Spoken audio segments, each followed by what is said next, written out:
Good morning friends आमी मौमिता आमार channel क्रिस्टले तुम्हादेर अनेक अनेक वेलकाम और भालोबासा दिए एक नतून ब्लग शुरू करलाम।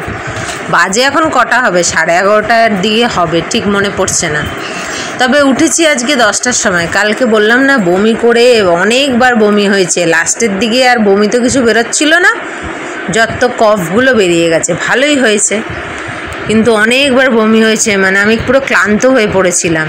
আর মেয়েও আমার এত সাপোর্টিভ, ও দেখছে আমার বমি হচ্ছে, ও বেশি বিরক্ত করেনি, একদম ফ্রেশ করিয়ে বিছানায় দিয়ে দিয়েছি। ওকে খালি বললাম মাম্মা আমার শরীরটা ভালো না, তুমি নিনি করো। ও একদম আমাকে জড়িয়ে ধরে চুপ করে ঘুমিয়ে গেল। আমি শুয়েছি ঠিকই, আমরা 1টার দিকে শুয়েছি, কিন্তু আমি 3টে অবধি প্রায় জেগেছিলাম, কারণ বমিও হচ্ছে না, মাথাও আর ব্যথা করছিল না, কিন্তু অস্বস্তি লাগছিল। এপাশ ওপাশ করতে করতে 3টের দিকে ঘুমিয়েছি। তারপর সকালে উঠে মোটামুটি শরীরটা আর কি ফ্রেশ লাগছিল। তো 10টার দিকে উঠলাম, উঠে ফ্রেশ হলাম, ব্রেকফাস্ট করলাম, করে তারপরে মেয়ে উঠলো।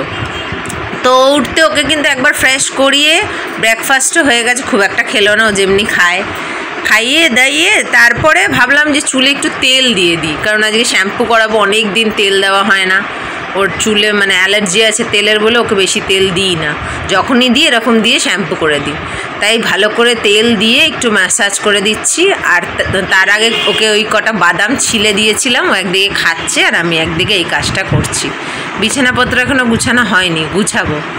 কালকে যা হলো আমার সাথে, বাবারে বাবা, অনেক দিন পরে এরকম হলো। খুব মানে অত্যাধিক গ্যাস হয়ে গেলে তখন ওই গ্যাসটা মাথায় চড়ে এরকম হয়। তো মেয়েকে তেল দিয়ে এবারে চলে এসেছি বিছানাগুলো গুছাতে। বিছানাটা গুছাতে গুছাতে আবার এনআরএস থেকে 4টে ডক্টর, ওরা আর কি MBBS ট্রেনিং নিচ্ছে এনআরএস থেকে। এর আগে নার্স এসেছিলো, এবার ডক্টররা এসেছে।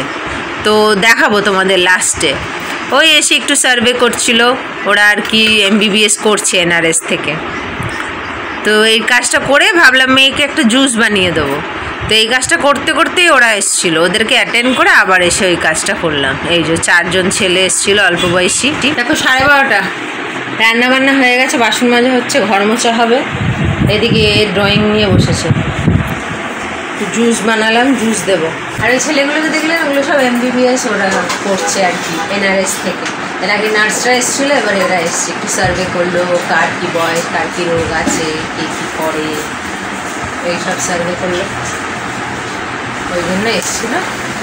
5-10 মিনিট মতন নিল, ওই নার্সদের মতন না, 5-10 মিনিট মতো নিয়েছিল, বাইরে থেকেই কথা বললো। দেখো এই জুসটা খাইয়ে বেরোবো, মা ঘরটা মুছে দেবে, আমার সব বিছানা গোছানো, ডাস্টিং সব কমপ্লিট। ঠিক আছে, পরে ফিরে আসছি। মামাম এই যে জুস, আমি স্ট্র দিচ্ছি, দাঁড়াও। এই যে প্রায় 2 সপ্তাহ বেশি হয়ে গেছে মনে হয়, সর্দি জ্বর হ্যান ত্যান করে, না গায়ে সাবান না মাথায় শ্যাম্পু করছিল, ভালো করে তেল দিয়ে ভালো করে গা ঘষে মাথা ঘষিয়ে দিয়েছি, চুল একদম হালকা হয়ে গেছে। 2টো বাজতে পাচ্ছি, 10 মিনিট বাকি। আজকে আমাদের হয়েছে ভাত, কাঁকরোল ভাজি, আর এইটা হয়েছে মুরগির গিলা মেটে আলু দিয়ে তরকারি। আসলে মারা তো ওই ঘরে শোয়, আমার তো রাত্রেবেলা ওরকম হয়েছিল, মারা তো জানে না, তো বলেছে সকালে মাংস আনতে, তারপরে শুনছে যে আমার বমি হয়েছে। তো এখন ঠিক হয়ে গেছে, ওটা গ্যাস আমার হয়, ওই গ্যাসটা বেরিয়ে যায় বমি ইয়েতে, তখন শরীর আবার নর্মাল হয়ে যায়। গ্যাস মাথায় উঠে যায়, তখন মাথা ব্যথা এরকম হয়, প্রায় হয়, তবে অনেকদিন পরে হলো। আমি একটু শুকনো শুকনো অল্প ভাত খাবো, বেশি খিদে নেই, অল্প ভাত খাবো, আর ওই শুকনো শুকনো আলু দিয়ে একটু মাংস দিয়ে খেয়ে নেবো। মেয়েকে যেমনি খাবে আজকে আমি এমনি খাবো। এই স্নান করে এলাম, তো বসি, দেরি না করে। 6:45। এই দেখ মামাম পড়েছে, কি পড়েছে, খেলছিস কেন, বসে খা, বস। ও উঠলো, ওটা ফ্রেশ করিয়ে দিলাম।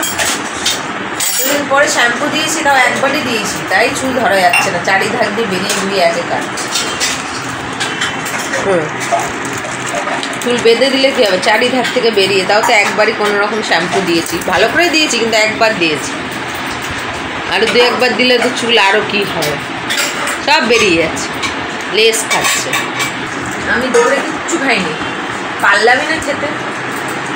খাওয়ার জন্য সেই গদি ছিল, বাবাকে বললাম 2 বোতল স্প্রাইট এনে দিতে, 20 টাকার ছোটো ছোটো বোতলগুলো হয় না, 1 বোতল খেয়েছি, 1 বোতল আছে রাতে খাবো। স্প্রাইট খেলাম, ভাত মাছ কিছু খাইনি। এখন 2 মিষ্টি ছিল, ওই 2 মিষ্টি খেলাম, কালকের মিষ্টি ছিল। রাতে খাবো, রাতে দেখি খাবো। তরকারিটা ভালো হয়েছিল, ওটা ঝাল ঝাল হয়নি, কিন্তু আমি পারলাম না খেতে। ভাতই মানে ভাতের দিকে ইন্টারেস্টই ছিল। রাতে খাবো, এটা খাচ্ছে, খাওয়া হলে পড়াশোনা করতে বসবো। ঠিক আছে, এখন 10:15 বাজে, খাওয়া দাওয়া হয়ে গেছে, সব বেঁচেছে তরকারি ভাত, কারণ ভাত আমিও দুপুরবেলা খাইনি, সবাই একটু একটু খেয়েছে। এটা ডাল ভিজানো হয়েছে, কালকে হবে। এই যে এটা এখানে শুয়ে আছে।